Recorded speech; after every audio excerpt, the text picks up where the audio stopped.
ഞാൻ FCRA amendment ബില്ലിനെ കുറിച്ച് ഇതിനു മുമ്പൊരു വീഡിയോ ചെയ്തിരുന്നു. അതിൻ്റെ തുടർച്ചയാണ് ഈ വീഡിയോ. ഈ വീഡിയോയ്ക്ക് അല്പം നീളം കൂടുതലാണ്. എന്നിരുന്നാലും നിങ്ങളിത് മുഴുവനായും കാണണം.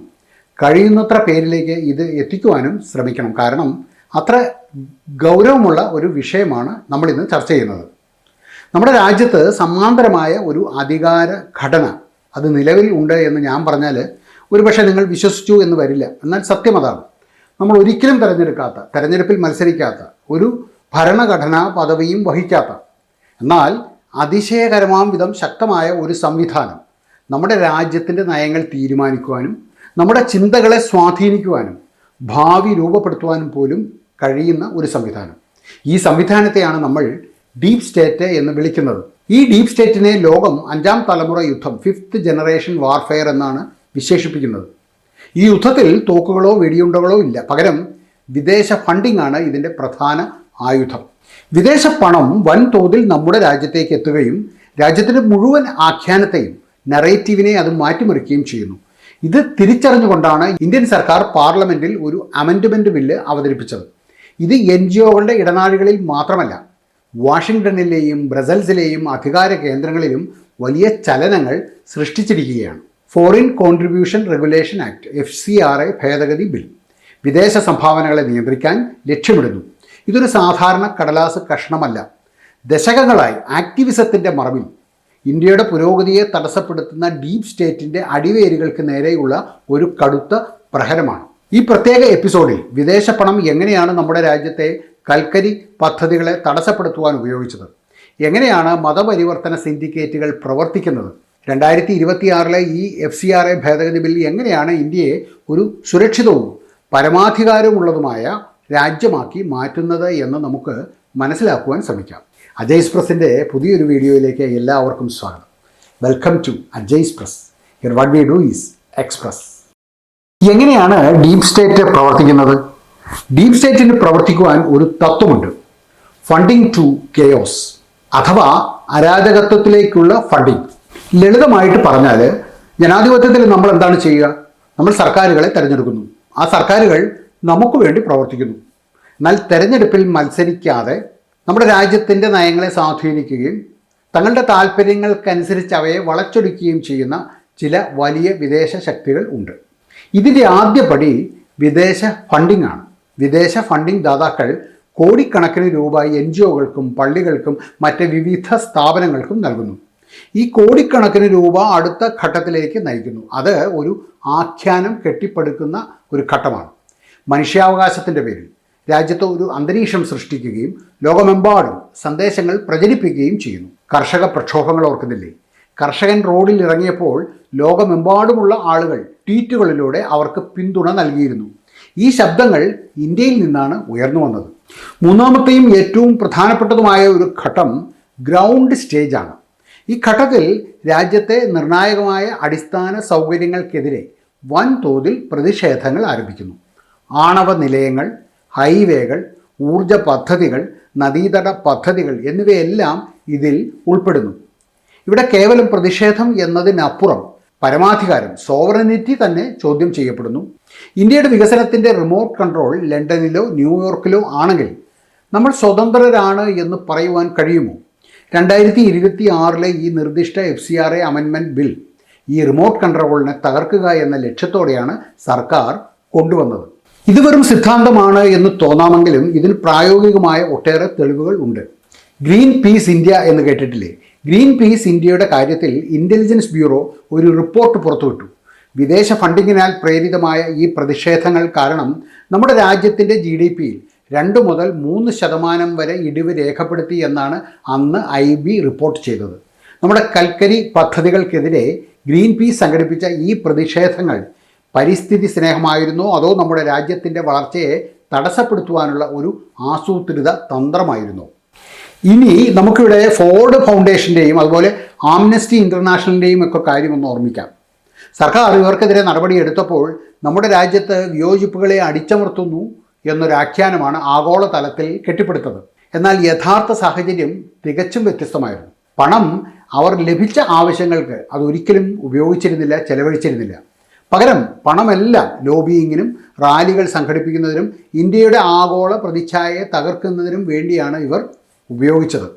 നമുക്കറിയാം, അയൽ രാജ്യങ്ങളായ നേപ്പാൾ, ബംഗ്ലാദേശ്, ശ്രീലങ്ക എന്നിവിടങ്ങളിൽ സമീപകാലത്തുണ്ടായ രാഷ്ട്രീയ മാറ്റങ്ങളെയും ജനകീയ പ്രക്ഷോഭങ്ങളെയും നാം നേരത്തെ ചർച്ച ചെയ്ത ഡീപ് സ്റ്റേറ്റ് വിദേശ ഫണ്ടിംഗ് എന്ന പശ്ചാത്തലത്തിൽ വിശകലനം ചെയ്യുന്നത് വളരെ പ്രസക്തമാണ്.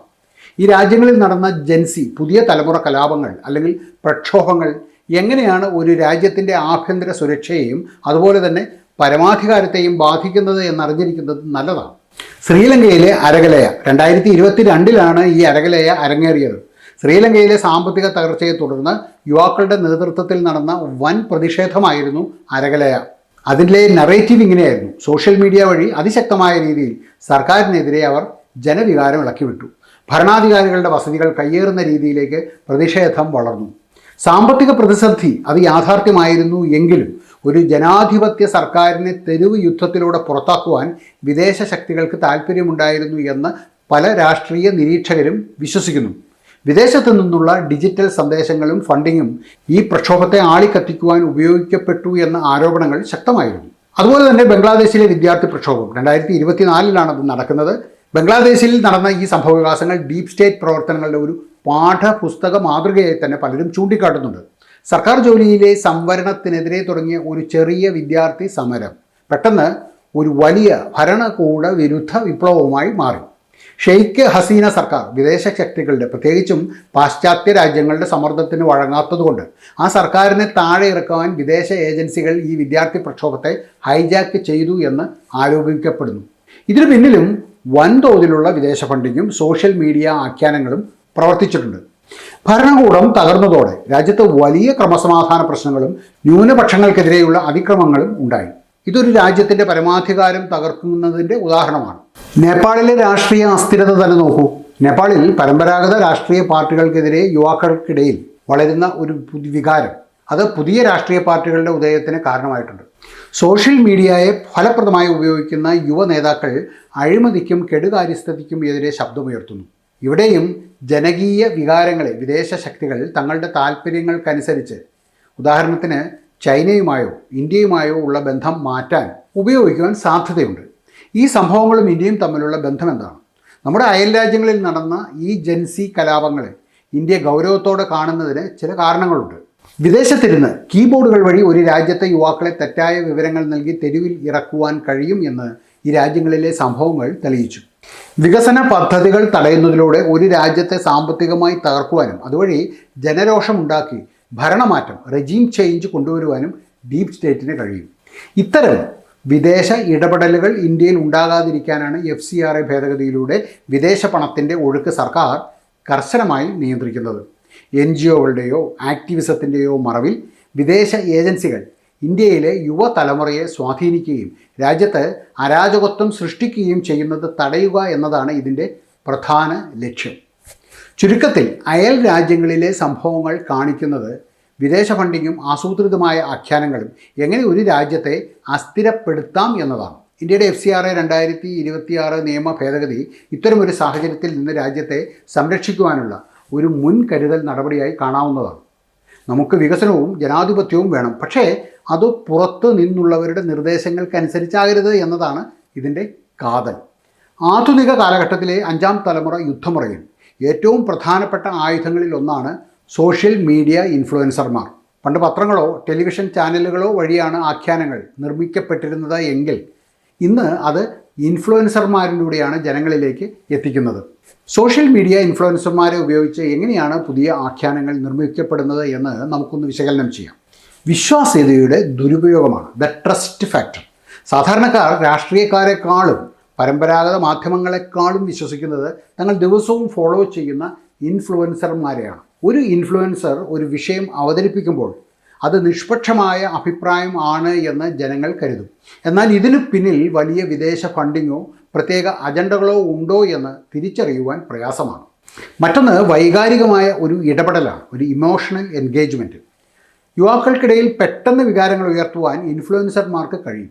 ഒരു രാജ്യത്തെ വികസന പദ്ധതികൾക്കെതിരെയോ സർക്കാരിൻ്റെ നയങ്ങൾക്കെതിരെയോ പരിസ്ഥിതി സ്നേഹം, മനുഷ്യാവകാശം, സ്വാതന്ത്ര്യം തുടങ്ങിയ ആകർഷകമായ വാക്കുകൾ ഉപയോഗിച്ച് അവർ ആഖ്യാനങ്ങൾ ചമച്ച് ഉണ്ടാക്കുന്നു.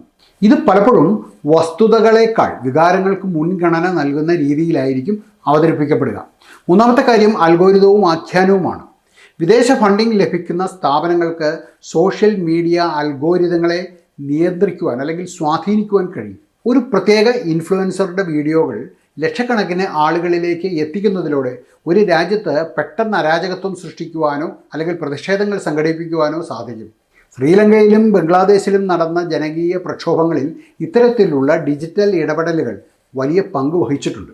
നേരത്തെ സൂചിപ്പിച്ച ഡീപ് സ്റ്റേറ്റ് സംവിധാനങ്ങൾ ഇന്ന് വൻതോതിൽ പണം ചെലവഴിക്കുന്നത് ഇൻഫ്ലുവൻസർമാരെ വിലക്കെടുക്കുവാനാണ്. പരോക്ഷമായ രീതിയിൽ, ഉദാഹരണത്തിന് വിദേശ NGOകൾ വഴിയുള്ള സ്പോൺസർഷിപ്പുകൾ, അവാർഡുകൾ, അവർക്ക് ഫണ്ടിംഗ് നൽകുകയും രാജ്യവിരുദ്ധമായതോ വികസനത്തെ തടസ്സപ്പെടുത്തുന്നതോ ആയ ആഖ്യാനങ്ങൾ പ്രചരിപ്പിക്കുവാൻ അവരെ ഉപയോഗിക്കുകയും ചെയ്യുന്നു. FCRA അതായത് ഫോറിൻ കോൺട്രിബ്യൂഷൻ റെഗുലേഷൻ ആക്ട്, അതിൻ്റെ ഭേദഗതികൾ NGOകൾക്ക് മാത്രമല്ല വിദേശത്ത് നിന്ന് പണം കൈപ്പറ്റുന്ന എല്ലാ വ്യക്തികൾക്കും സ്ഥാപനങ്ങൾക്കും ബാധകമാണ്. ഇൻഫ്ലുവൻസർമാർ ആർക്ക് വേണ്ടിയാണ് സംസാരിക്കുന്നത്? അവർക്ക് ലഭിക്കുന്ന പണം എവിടെ നിന്ന് വരുന്നു? ഇതെല്ലാം സുതാര്യമാക്കേണ്ടതുണ്ട്. രാജ്യത്തിൻ്റെ പരമാധികാരത്തെ ബാധിക്കുന്ന രീതിയിൽ വിദേശ പണം വാങ്ങി ആഖ്യാനങ്ങൾ നിർമ്മിക്കുന്നത് തടയുക എന്നതാണ് ഇതിൻ്റെ പ്രധാന ലക്ഷ്യം. ചുരുക്കത്തിൽ, ഒരു സ്മാർട്ട് ഫോൺ കയ്യിലുള്ള ഏതൊരാളെയും സ്വാധീനിക്കുവാൻ ഇന്ന് ഇൻഫ്ലുവൻസർമാർക്ക് കഴിയും. അതുകൊണ്ട് തന്നെ ആധുനിക യുദ്ധം അതിർത്തികളിലല്ല, മറിച്ച് ജനങ്ങളുടെ മനസ്സുകളിലാണ് നടക്കുന്നത്. ഈ മനസ്സുകളുടെ യുദ്ധത്തിൽ ജയിക്കുവാൻ വിദേശ ഇടപെടലുകളെ നമ്മൾ തിരിച്ചറിയുകയും നിയന്ത്രിക്കുകയും ചെയ്യേണ്ടത് അത്യാവശ്യമാണ്. അത് രാജ്യത്തിൻ്റെ സുരക്ഷയ്ക്ക് വളരെ അത്യന്താപേക്ഷിതമാണ്. ഇപ്പോൾ നിങ്ങൾക്ക് ഈ ഡീപ് സ്റ്റേറ്റിൻ്റെ പ്രവർത്തനം മനസ്സിലാക്കുവാൻ കഴിഞ്ഞിട്ടുണ്ടാകാം. അതുകൊണ്ടാണ് ഇന്ത്യൻ സർക്കാർ കഴിഞ്ഞ കുറച്ച് വർഷങ്ങളായി 20,000-ത്തിലധികം NGOകളുടെ ലൈസൻസുകൾ റദ്ദാക്കിയത്. ഇതിന് കാരണം നിയമലംഘനം, നോൺ കംപ്ലയൻസ് ഉണ്ട്, ഫണ്ടുകളുടെ ദുരുപയോഗമുണ്ട്, റിപ്പോർട്ടിങ്ങിലെ പരാജയമുണ്ട്. ഇത് സിവിൽ സൊസൈറ്റി സ്പേസ് നിയന്ത്രിക്കുവാനുള്ള ഒരു ശ്രമമാണോ അതോ സിസ്റ്റത്തെ ശുദ്ധീകരിക്കുവാനുള്ള ഒരു ശ്രമമാണോ എന്ന് നിങ്ങൾ തന്നെ നിങ്ങളുടെ വിവേകം ഉപയോഗിച്ച് വിലയിരുത്തണം. എന്തൊക്കെയാണ് FCRA ഭേദഗതി ബില്ലിലെ പ്രധാന മാറ്റങ്ങൾ? പുതിയ ബില്ലിൽ പ്രതിപക്ഷത്തെയും പലരെയും അസ്വസ്ഥമാക്കുന്നതും അല്ലെങ്കിൽ അസ്വസ്ഥരാക്കുന്നത് ഈ നിയമത്തിലെ ഏറ്റവും ശക്തമായ ചില വ്യവസ്ഥകളാണ്. ഇതിലൊരു അസറ്റ് കൺട്രോൾ ക്ലോസ് ഉണ്ട്. മുൻപ് NGOകൾ നിയമലംഘനം നടത്തുകയോ ഫണ്ടുകൾ ദുരുപയോഗം ചെയ്യുകയോ ചെയ്താൽ അവരുടെ ആസ്തികൾ കണ്ടുകെട്ടുമായിരുന്നു. എന്നാൽ NGO കോടതിയിൽ പോവുകയും വർഷങ്ങളോളം ആ ആസ്തികളും ഫണ്ടുകളും ഉപയോഗിച്ച് പ്രവർത്തിക്കുകയും ചെയ്യുമായിരുന്നു.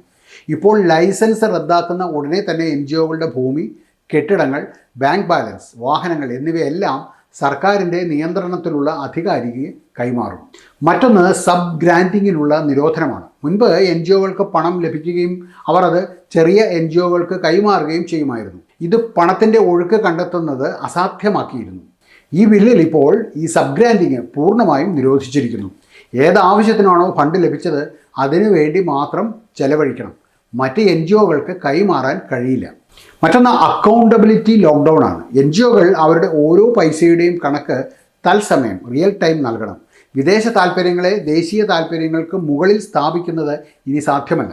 ഈ ബിൽ വഴി വിദേശ ഫണ്ടിങ്ങിൻ്റെ പ്രോക്സി ശൃംഖല പൂർണ്ണമായും നശിപ്പിക്കുവാൻ കഴിയും. ഈ ബില്ലിനെ പ്രതിപക്ഷ പാർട്ടികൾ എതിർക്കുന്നുണ്ട്. എന്നാൽ ഏറ്റവും വലിയ എതിർപ്പ് വരുന്നത് കേരളത്തിൽ നിന്നാണ് എന്ന് ശ്രദ്ധിച്ചിട്ടുണ്ടോ? കാരണം കേരളത്തിൽ വിദേശ ഫണ്ടിങ് പ്രത്യേകിച്ചും മതപരമായ, ജീവകാരുണ്യപരമായ സ്ഥാപനങ്ങളിൽ വളരെ കൂടുതലാണ്. ഇതൊരു തരം ന്യൂനപക്ഷങ്ങളെ ലക്ഷ്യമിട്ടുകൊണ്ടുള്ള അല്ലെങ്കിൽ മൈനോരിറ്റിയെ ടാർഗറ്റ് ചെയ്തുകൊണ്ട് ആണ് എന്ന് പ്രതിപക്ഷം വാദിക്കുന്നു. ഇത് ആഗോള പ്രതിച്ഛായ രൂപപ്പെടുത്തുവാൻ ഉപയോഗിക്കുന്ന ഒരു സൂക്ഷ്മമായ വാക്കാണ്. എന്നാൽ ചോദ്യം ഇതാണ്: സുതാര്യത, ട്രാൻസ്പെറൻസി ഏതെങ്കിലും ഒരു മതത്തിന് എതിരാകുമോ? പണം ആശുപത്രികൾക്കും സ്കൂളുകൾക്കും വേണ്ടിയാണ് വരുന്നത് എങ്കിൽ പിന്നെ നിരീക്ഷണങ്ങളെ എന്തിനാണ് ഭയക്കുന്നത്? വിദേശ ഫണ്ടിങ് പലപ്പോഴും ജനസംഖ്യാപരമായ മാറ്റങ്ങൾക്ക്, ഡെമോഗ്രാഫിക് ചേഞ്ച്, പ്രത്യേകിച്ചും കേരളത്തിലും കേരളത്തിന് പുറത്തുള്ള പല സംസ്ഥാനങ്ങളിലും മതപരിവർത്തനങ്ങൾക്ക് ഉപയോഗിക്കപ്പെടുന്നു എന്നതാണ് യാഥാർത്ഥ്യം. അതുകൊണ്ട് ഈ എതിർപ്പ് സുതാര്യതയ്ക്കെതിരാണോ അതോ ഫണ്ടിങ് ഇക്കോസിസ്റ്റം തകരും എന്ന ഭയം കൊണ്ടാണോ? ഈ നടപടി ഇന്ത്യയിൽ മാത്രമുള്ളതല്ല, ലോകമെമ്പാടും ഇത് നടക്കുന്നുണ്ട്. അമേരിക്കയിൽ ഫോറിൻ ഏജൻറ്റ്സ് രജിസ്ട്രേഷൻ ആക്ട് എന്ന ഒരു നിയമമുണ്ട്. വിദേശ ഫണ്ടിങ് സ്വീകരിച്ച് രാജ്യത്തിൻ്റെ നയങ്ങളെ സ്വാധീനിക്കുവാൻ ശ്രമിച്ചാൽ നിങ്ങളെ വിദേശ ഏജൻ്റായിട്ട് പ്രഖ്യാപിക്കും. ചൈനയും റഷ്യയും പോലുള്ള രാജ്യങ്ങളിൽ ഇത്തരം ഫണ്ടിങ്ങിന് പൂർണ്ണമായ നിയന്ത്രണങ്ങളാണുള്ളത്. അവർ ഇതിനെ ദേശീയ സുരക്ഷയുമായി ബന്ധപ്പെടുത്തി കാണുകയും വിദേശ ഫണ്ടിങ്ങിന് കടുത്ത നിയന്ത്രണങ്ങൾ ഏർപ്പെടുത്തുകയും ചെയ്യുന്നു. പിന്നെ എന്തിനാണ് ഇന്ത്യയെ ചോദ്യം ചെയ്യുന്നത്? ശക്തമായ ഒരു ഇന്ത്യ ഒരുപക്ഷെ ആഗോള അജണ്ടയ്ക്ക് ചേർന്നതല്ല. അതുകൊണ്ടാണ് ഇന്ത്യ ഇങ്ങനെയൊരു നടപടിയെടുക്കുവാൻ ശ്രമിക്കുമ്പോൾ ചോദ്യങ്ങൾ ഉയരുന്നത്. ഈ ബില്ല് ഇന്ത്യയെ റഷ്യയോ ചൈനയോ ആക്കുവാൻ ഉദ്ദേശിക്കുന്നില്ല. മറിച്ച് ഇത് ഇന്ത്യയെ ഒരു സോഫ്റ്റ് സ്റ്റേറ്റ് എന്ന നിലയിൽ നിന്ന് സ്മാർട്ട് സ്റ്റേറ്റ് ആക്കി മാറ്റുവാനാണ് ശ്രമിക്കുന്നത്. ഒരു പുതിയ രാജ്യമാക്കി മാറ്റുവാനാണ്. അവിടെ നമ്മൾ പൂർണ്ണമായും സുരക്ഷിതരും അതിർത്തികൾ കർശനമായി നിയന്ത്രിക്കുന്നവരും സജീവവും പരമാധികാരവും ഉള്ളവരുമായിരിക്കും. അവസാനമായി ചോദ്യം ആക്ടിവിസത്തിൻ്റേതല്ല, മറിച്ച് ലോയൽറ്റി, കൂറിൻ്റേതാണ്. നിങ്ങൾ ഇന്ത്യക്ക് വേണ്ടിയാണ് പ്രവർത്തിക്കുന്നത് എങ്കിൽ ഇന്ത്യ നിങ്ങളെ പിന്തുണയ്ക്കും. പിന്നെ എന്തിനാണ് നിങ്ങൾക്ക് വിദേശ ഡോളറുകളുടെയും യൂറോയുടെയും ആവശ്യം വരുന്നത്? FCRA 2026 സന്ദേശം വളരെ വ്യക്തമാണ്. ഇന്ത്യ ഇനി ഒരു തുറന്ന കളിക്കളം ആയിരിക്കില്ല. ഏതാനും കോടി ഡോളറുകൾ നൽകി നമ്മുടെ ആഖ്യാനങ്ങളെ നിയന്ത്രിക്കുവാനും അവരുടെ ആഖ്യാനം നമ്മളിൽ അടിച്ചേൽപ്പിക്കുവാനും ആർക്കും കഴിയില്ല. സ്വന്തം തീരുമാനങ്ങൾ എടുക്കുകയും സ്വന്തം ആസ്തികളെ സംരക്ഷിക്കുകയും വളർച്ചാ ലക്ഷ്യങ്ങൾ നേടുകയും ഡീപ് സ്റ്റേറ്റിനെ ഇല്ലാതാക്കുകയും ചെയ്യുന്ന ഒരു പുതിയ ഇന്ത്യയുടെ തുടക്കത്തിലാണ് ഇന്ന് നമ്മൾ. ചോദ്യം ഇതാണ്: സുരക്ഷയാണോ സ്വാതന്ത്ര്യമാണോ വേണ്ടത്? നിയന്ത്രണമാണോ ജനാധിപത്യമാണോ വേണ്ടത് എന്നതിനെക്കുറിച്ച് നിങ്ങൾക്ക് തീരുമാനമെടുക്കാം. എന്നാൽ FCRA 2026 നമ്മുടെ ദേശീയ സുരക്ഷയ്ക്ക് ആവശ്യമാണോ അല്ലയോ? ഇത് വെറും ശബ്ദങ്ങളെ അടിച്ചമർത്തുവാനുള്ള ശ്രമമാണോ, അതോ നമ്മുടെ രാജ്യത്തിൻ്റെ ദേശീയ സുരക്ഷയ്ക്ക് അത്യന്താപേക്ഷിതമായ ഒരു നടപടിയാണോ എന്നതിനെക്കുറിച്ച് നിങ്ങളുടെ അഭിപ്രായം പങ്കുവയ്ക്കുവാൻ മറക്കരുത്. വീഡിയോ കണ്ട എല്ലാവർക്കും നന്ദി. നമസ്കാരം.